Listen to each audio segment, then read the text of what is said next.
Hi everyone, how are you?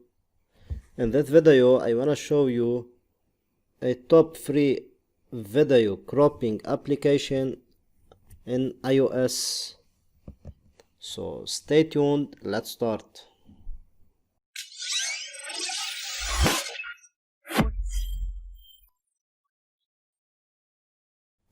Okay my friends, now I will show you, as you can see here, crop move.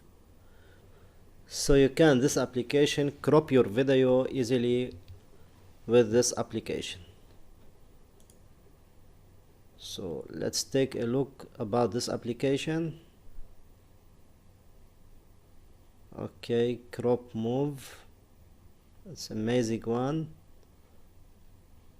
Also it's totally free, 4.5 rating. Okay, let's do a test for this application. Okay, let's start. Okay guys, let's do a test for this application. Okay, crop move. You should first to download this application. I will put the link in the description below. Okay, I'm already downloaded this application.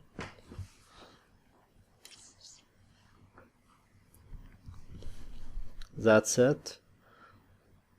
Okay, I will open it. Now click in the middle to import some video you want to crop. Camera roll. Okay, I will select the first one. Okay, you can select the size you want. We can resize and adjust the video. When you finish, click save, as you can see, and all will be fine. Okay, as you can see, the video cropping video automatically downloading to camera roll. That's it guys, thank you for watching. Don't forget to like, subscribe and share.